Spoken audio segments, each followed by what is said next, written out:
Bar. Ericsson, Garnacho hasn't stopped. Garnacho has scored in stoppage time. And Manchester United have nicked it. For updates in the world of football. Sterling for Liverpool. He's seen Henderson face to face with Fernandinho. Henderson! Oh wow! Lift the Anfield roof. Company's error, yes. Formula One. Imka's down the inside now. Comes Carlos Sainz on Lewis Hamilton. Sainz just squeezes Hamilton, who goes over the rumble strip. Cycling. Boxing. Basketball and lots more. Listen to us live on Sport Rush, Mondays to Fridays, 12:30 p.m. to 1 p.m. on Al-IyamoyeTv Radio. For more inquiries, please call 0806-242-9799. Sport Rush, your everyday dose of sports.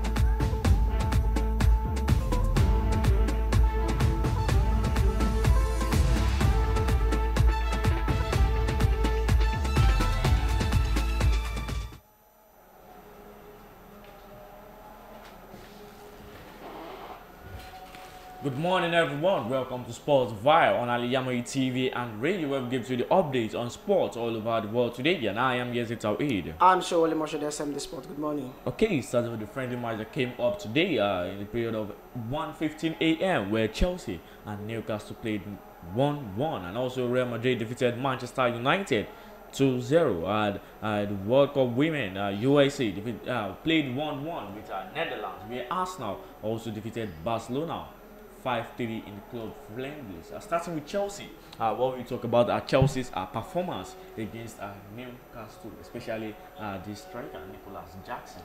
It was a very, very good performance from Chelsea earlier this morning, because nobody even expect such a good performance from Chelsea. I think it was more of a good test for Newcastle than Chelsea, because Newcastle, they're going to Champions League. And this should be a realistic check for them. Are we good to go to Champions League? Yeah. Is it the same thing that we played last season that we play in the Champions League? Having the advantage of mind that Chelsea are not with our star players like that, as though with young lad. Still with young lad, they still find it difficult to defeat Chelsea. They find it difficult to play Chelsea, because Chelsea, this morning, they really surprised. A lot of people, they have the possession and they play with most of their life. Earlier this morning, Newcastle, I think it's high time for them to think about what they will be able to do in the UEFA Champions League.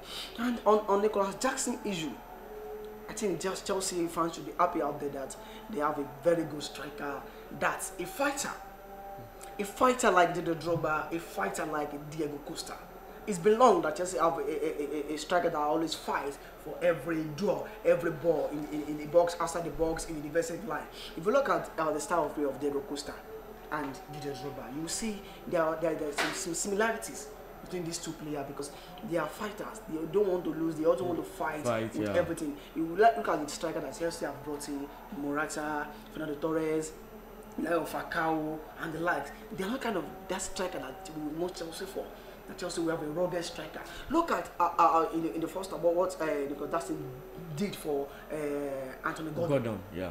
After Anthony Gordon, he does it for another player. I think it's done or thereabouts. With his power and inside the box with a good step over. And if not for Nick Pope that saved the ball should have been inside the net. Look at the goal he scored. A fantastic assist from Ian Martin. Yeah. A clinical goal scoring striker who scored that goal. And it's a goal that we've known a Chelsea striker for losing for the past 3, 4, 5 years. And Chelsea fans should be calm and be patient with this guy. And I think he should be able to deliver for Chelsea. But Chelsea fans should be patient enough for this guy. Okay, on Real Madrid and Manchester United, where Manchester United were defeated by Real Madrid 2-0, which I even expected that from Real Madrid because of the team. I see Real Madrid as going to be our toughest team next year. Now I want us to talk about Onana's performance against Real Madrid earlier this morning. My issue on Onana is not that far. I can't say he had a bad performance. To me, he still had a good performance this morning, because aside from the goal that scored Andre Onana, I think Andre Onana has so many saves. He saved from Dosele. He saved from Vinicius Junior as well. Yeah. If he doesn't save such a goal, it will have been more than what we expected. It might be more than like 4-5-0. Aside from the goal that scored Andrew Onana, which was the fantastic bicycle kick from Choosen. The goal can score any striker, any goalkeeper. The goal can score any goalkeeper. Yeah, it was just only the first goal that can fault Andrew Onana, because a typical goalkeeper that is not known for coming outside will have been inside this box, and if you have given Jude Bellingham two options to think, either for me to pass or to shoot. But this morning he gave Bellingham the chance to look the ball over him and score the goal. Adamant is not he had not come outside of his box. The goal would have been so easy for Manchester United defense to protect. And don't forget, we know under the now of playing with defenders. Don't forget at some stage in the match, 40 yards, he was on par with Rafael Varane. And next season, Manchester United fan should expect Onana to concede so many amount of goals, but he will still be able to save Man to some extent. Okay, on Lisandro Martinez, we've seen Lisandro Martinez since the Arsenal match. He has been very harsh on the matches he played against Arsenal, where he tackled Saka brutally, where there was also an argument between both teams. Also, earlier today, he also tackled Jude Bellingham like that. What was going on with Lisandro Martinez? You know, my issue on Lisandro Martinez is even though if you're a kind of player that love to show your kind of nonsense defender, you need to be calm with the kind of tackles that you make to your opponents. If he's not calm enough, there will be some issues next season, and the referee will be on Lisandro Martinez. And even though if the tackle doesn't grants him to be given yellow card or red card, the referee might go back to as an experience that he has with Lisandro Martinez and made the referee to give him a red card, because the tackle is too much. This is a friendly game. It does same thing against Arsenal, which I thought this game is a friendly match. It's not a UEFA Champions League game. Even though if it's a UEFA Champions League game, there are ways you tackle a player that you know when they have injury, it will be a damage injury to their career. But so to me, Martinez is a very good defender, a no nonsense defender, but he should have calmed down a little bit with his tackles. This is a friendly game, and I think he should be able to try and calm down with his tackles so that the referees will not be so much on him next season. Okay, I want to talk about Bukayo Saka. As earlier today, when Bukayo Saka was playing, a penalty was given to Arsenal where Bukayo Saka lost the penalty. Let's not forget last season against West Ham also, Bukayo Saka also saw a penalty where he also lost the penalty. Do you think Arsenal should change their penalty taker or still leave it to Bukayo Saka? My take on that is I think it's high time Mikel Arteta has maybe two penalty taker in the team, and I think he might be thinking about it as we're talking about it now, because I know Arsenal have a lot of penalty taker in the team. They have Jorginho, they have Kai Havertz, they have Odegaard as well. They still have Gabriel Jesus as well that can take penalty. But my issue is Jorginho is not a first level a starter for Arsenal, and I think it's like time that chose like two penalty taker in light of Bukayo Saka and Kai Havertz. Although Kai Havertz also lost penalty as well, but if you have a two penalty taker on the field of play to give them a chance, okay, let's try a way where we can change the attention of the goalkeeper and maybe do some magic. Now you thought I'll be the one that will take it, and it will be you. Look at the Club World Cup when Chelsea beat. It's not Club World Cup. I think it was Club World Cup when Chelsea saw the penalty, and the pressure is on Kai Havertz to take the penalty. Immediately, Chelsea saw the penalty. Cesar Azpilicueta went ahead to go and take the penalty. The goalkeeper thought Azpilicueta would play the penalty. At the end of the day, Kai Havertz played the penalty and they scored. So I think I don't advise Arteta to take the penalty responsibility out of Bukayo Saka, because taking out the penalty out of Bukayo Saka will deepen his performance. And don't forget, he's still in young lad. Giving the responsibility to two players, will be able to, as Arsenal will be able to score penalty. Because last season against West Ham United, it was one of the games that make Arsenal not to get in this Premier League. Having a 2 or 3 penalty taker in the team will be very good for Arsenal. Okay, now people are making comments on Arsenal saying this is just a friendly match. That's why they won against Barcelona 5 pick. Do you see that as the reason why Arsenal won, or is just a normal game? You know, I always say that preseason results are fake. But out of preseason results being a fake, there are some reality check in preseason. If you are playing with like of West Ham, you are playing the likes of maybe Derby County in preseason, you can't checkmate the reality. You can't see the reality of the preseason. You can't say whether your player have gotten to the level of fitness that you want, or maybe the kind of game plan you want to do next season. Your players master it or Arsenal yesterday, this morning, I think playing against Barcelona with the like of Robert Lewandowski, Moussa Dembele, Ousmane Dembele, like of Rafinha, I think it's a reality check for Arsenal as well. And Arsenal has passed on orders. Like they failed an order against Manchester United. Maybe let's say it's because they play in the same league together. Now against Barcelona, which is another league entirely, and it's possible they met together in the UEFA Champions League as well.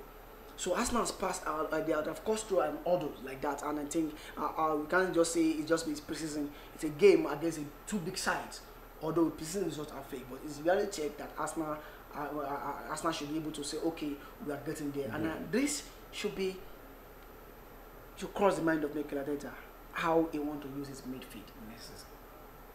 It calls for concern. Look at the way Thomas Partey played against Barcelona.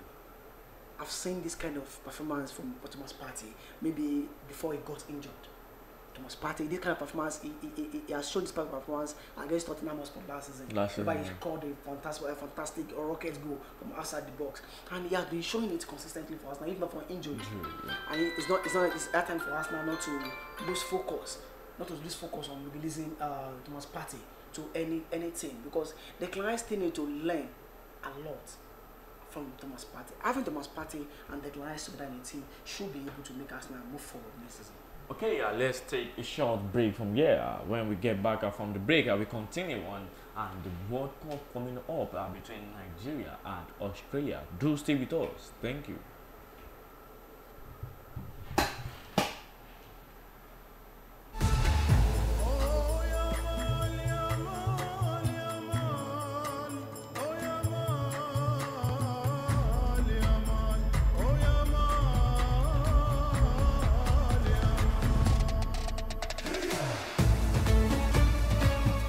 Thousands have been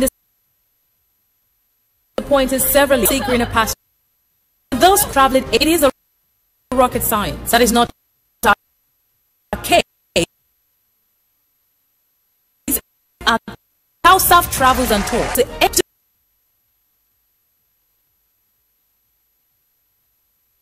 want permanent residence. Asia, Africa, it was at how staff travels on tour. Experience and expertise speaks the let's process and your visa, USA and Canada within a twinkle of an eye. We offer Mura services to armed faithfuls. What are you waiting for? Number 9, South of Central Mall, Sri Lanka Street, and Laroy Hotel, Abiola Way, 330900 or 0806 578 4060.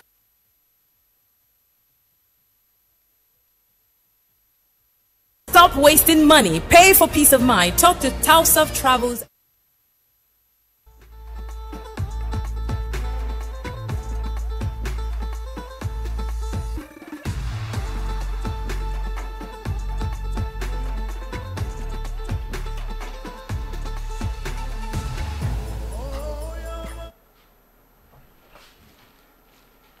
Welcome back to Sportville on Al-IyamoyeTv and radio.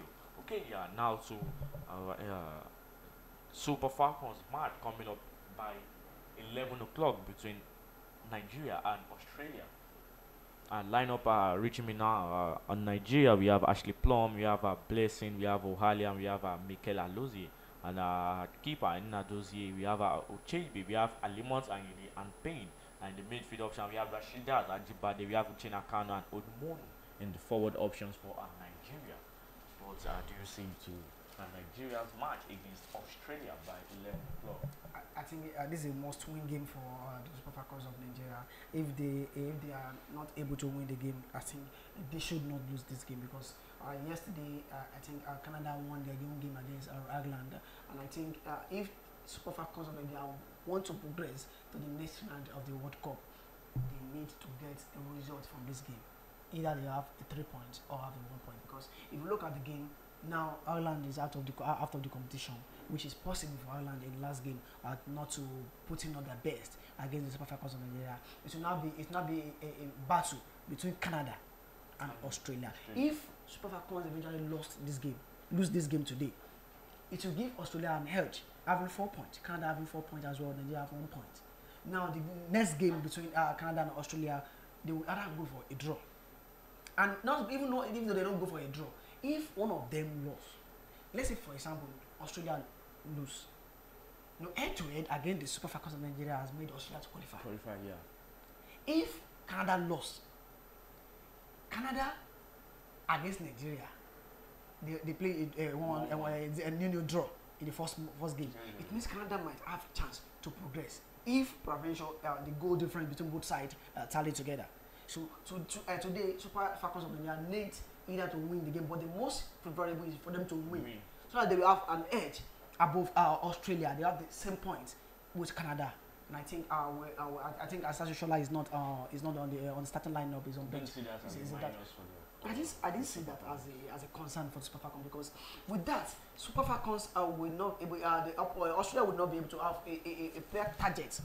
If you have to target it, the Super Falcons. Let's look at Al-IyamoyeTv. I think is back in the team. I think Monday Rashidat Ajibade as well is on the reserve bench. I think Super Falcons might miss this guy Abiodun, who got the red card in the one of both.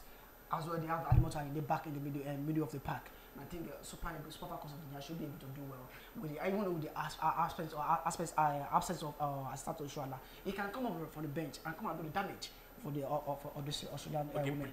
Predict the game between Nigeria and Australia. It's very tough. It's very tough.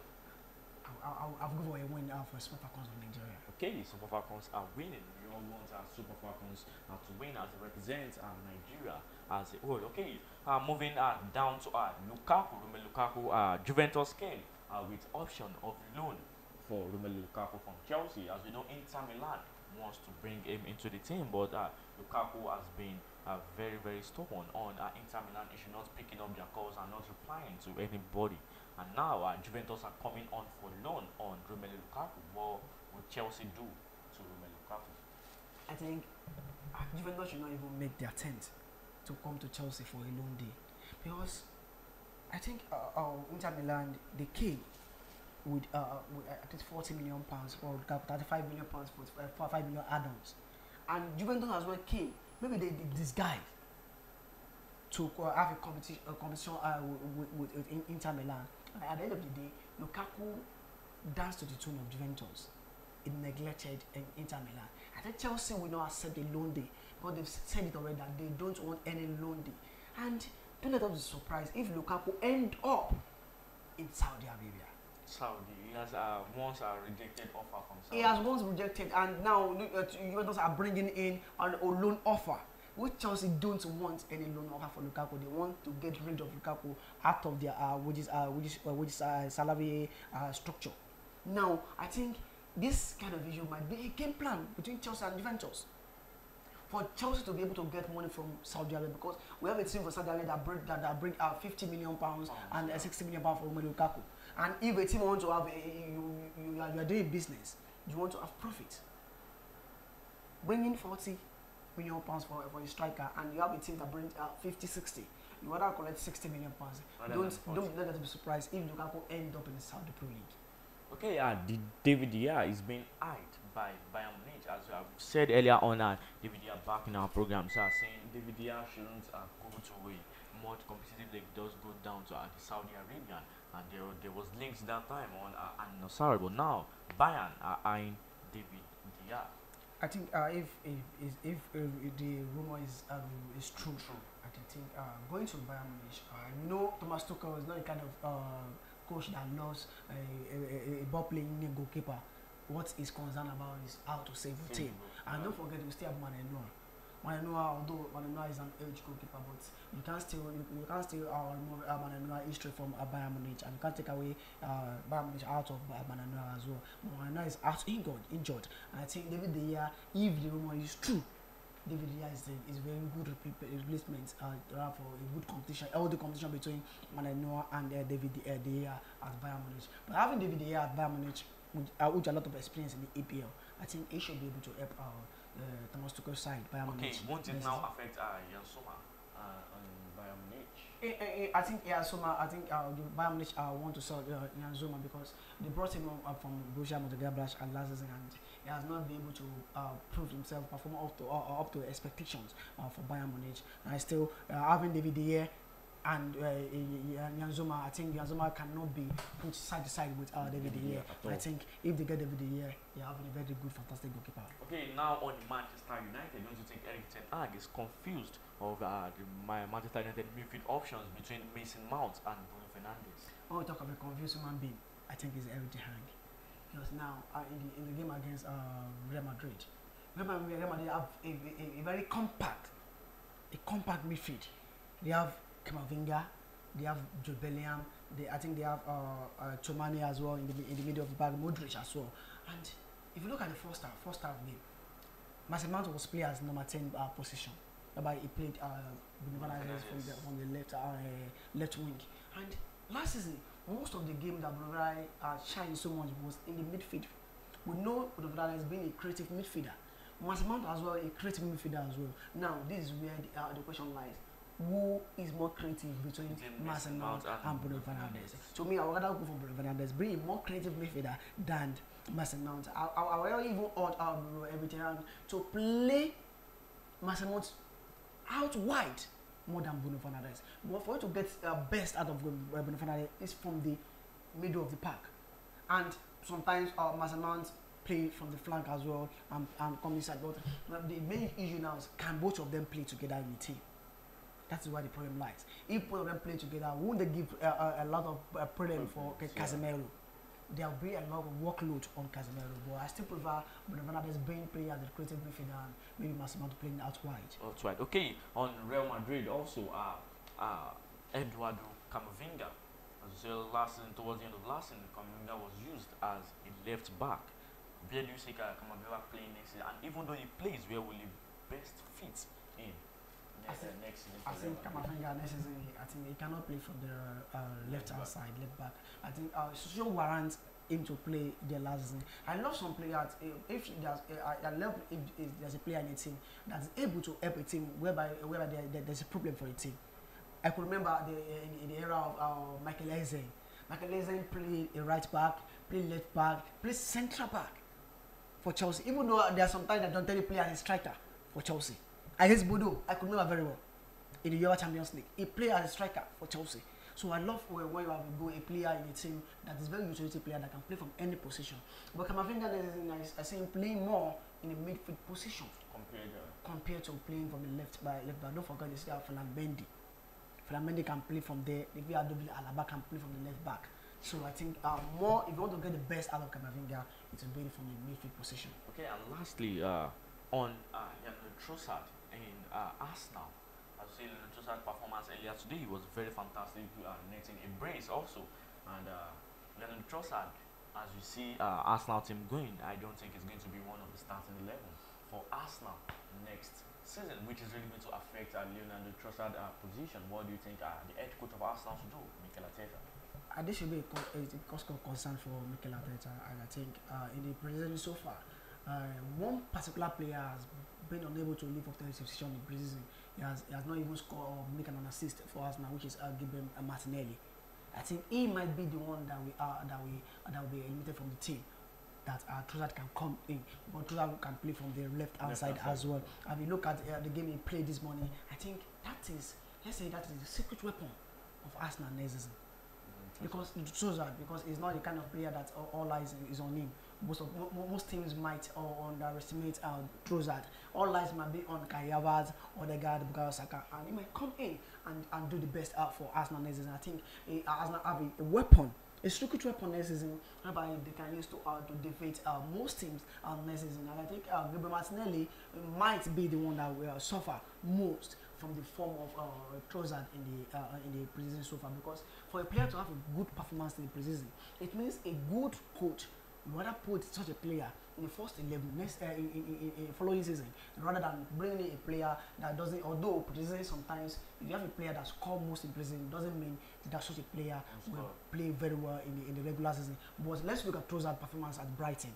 He has been one of the best players in Brighton, if not for the issue between him and Roberto De Zerbi there.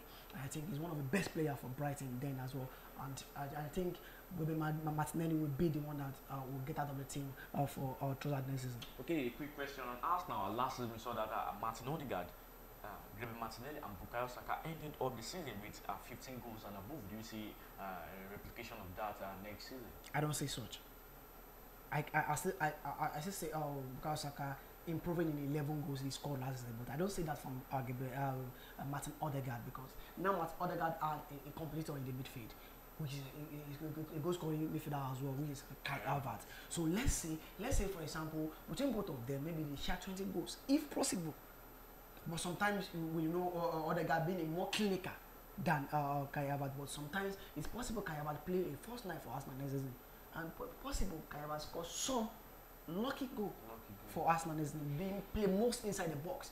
You've seen most Arsenal game against Barcelona and against Barcelona United. Most of the game of Kai Havertz was inside the box. He joined the striker and the winger inside the box in their last two games. And you look at Odegaard, they play more of a deep line in midfielder than Kai Havertz. I don't see Odegaard improving on his goal scoring ability next season. Rather, see him reducing because of Kai Havertz. Okay, we've come to the end of Sports Vibe today on Al-IyamoyeTv and radio. Don't forget to like, follow, and comment and share our programs on Facebook at Al-IyamoyeTv Radio. And don't forget to subscribe to our YouTube channel and click on the notification bell for more and more programs like this. Do stay with us every day on Sports Vibe between the period of 8:30 to 9 o'clock. I remain YAZID. I'm sure what emotion there's in this sports.